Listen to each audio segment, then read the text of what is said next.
அடர்ந்த காடாக இருந்தது. அதனாலே அப்பகுதியிலே இருக்கிற இளைஞர்கள்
கண்ணகி அம்மனுடைய 2024ஆம் ஆண்டுக்குரிய வைகாசி விசாக திங்கள் பெருவிழாவிலே இன்றைய தினம் இணைந்திருக்கிறோம்.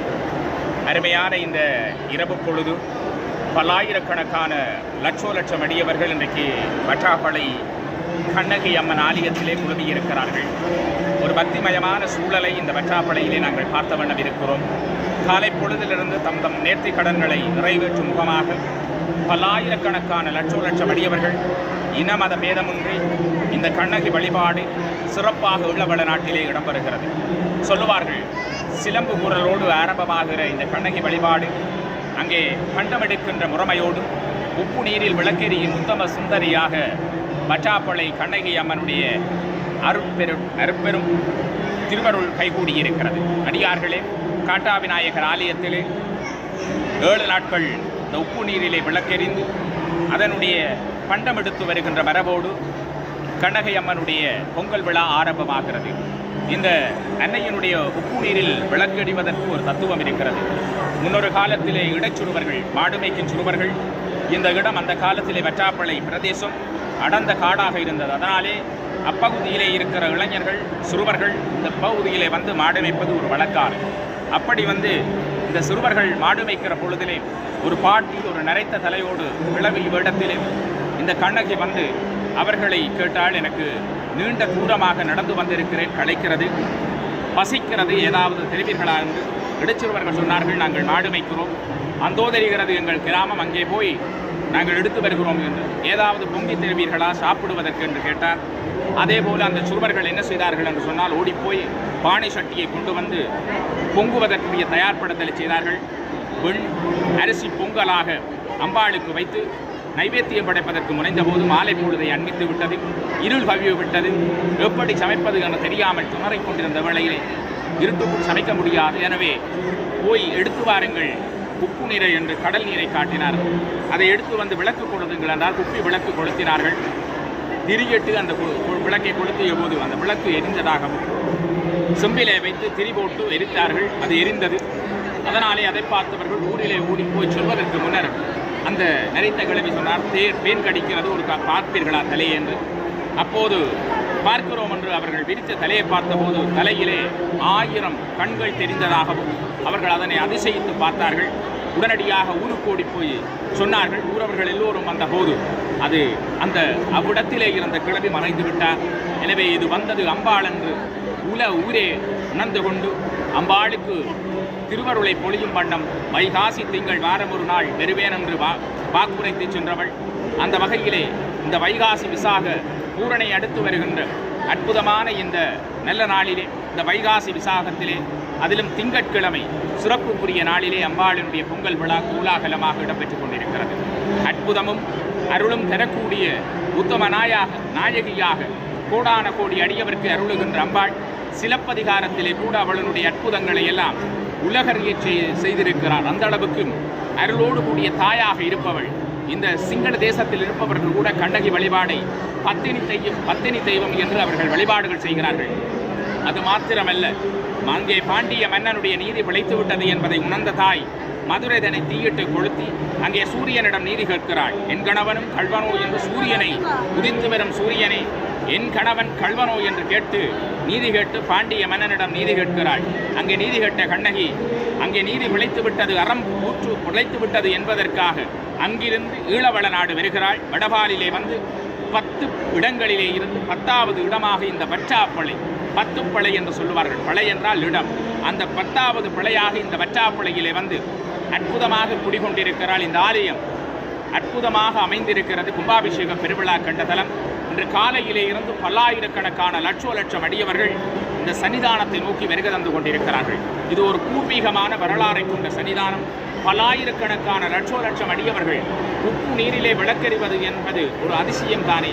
அது மாத்திரமல்ல, வேப்ப மரத்தில் பால் சொரிந்த விந்தைகளை பார்த்தோம்.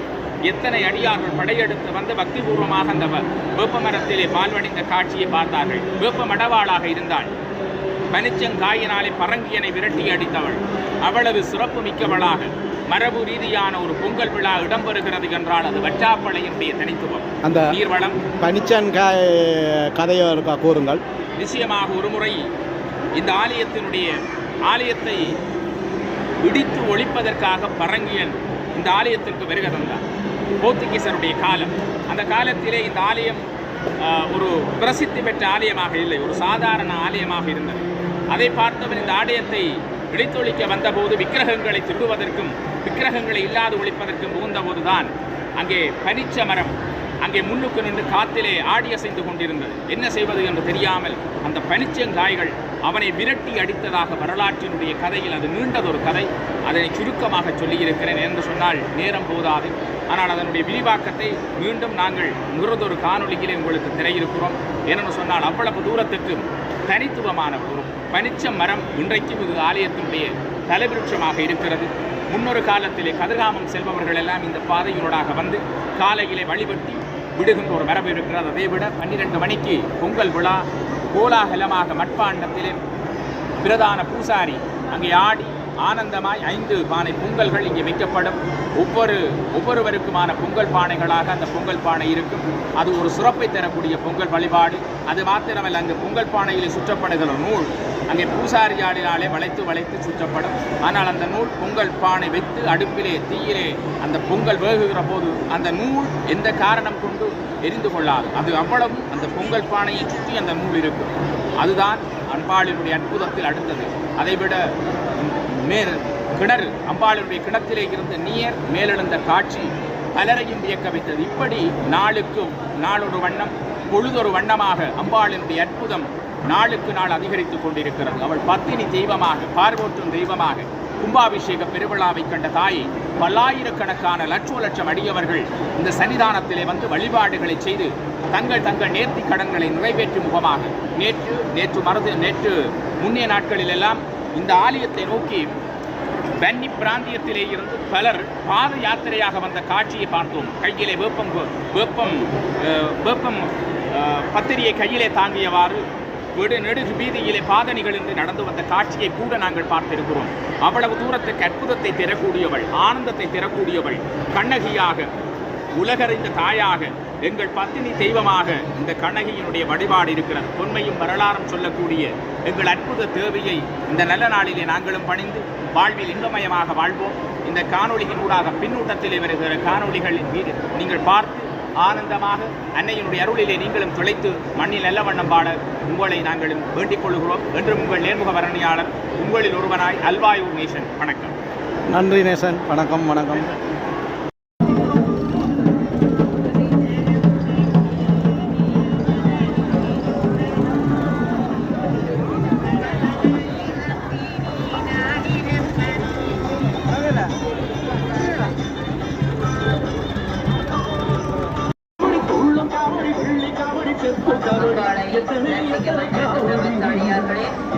உங்களுக்கான வசதிகள் சேவை அமைப்புகள் யாவும் வழிபாடு சபையினால் முறையாக மேற்கொள்ளப்பட்டிருக்கிறது.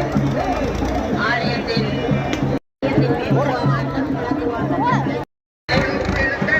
உடைமைகள் மீதும் உறவுகள் மீதும் மிகவும் அவதானமாக இருங்கள். உங்கள் பிள்ளைகளையோ கூட்டி வந்தவர்களையோ தவறவிடப்பட்டு இங்கே அறிவிப்பு காரியாத்தில் வந்திருந்து அட வேண்டாம்.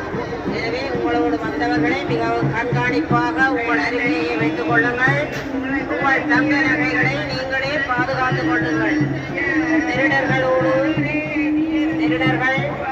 உங்களாக உங்கள் அருகில் கூட வைக்கலாம். எனவே உங்கள் தங்க நகைகளுக்கு நீங்களே முழு பொறுப்பாளியாவீர்கள். எனவே தயவு செய்து உங்கள் நகைகளை பாதுகாத்துக் கொள்வதுடன் உங்கள் உடன் வந்தவர்களையும் உங்கள் கண்காணிப்பிலேயே ஓரிடத்தில் கூட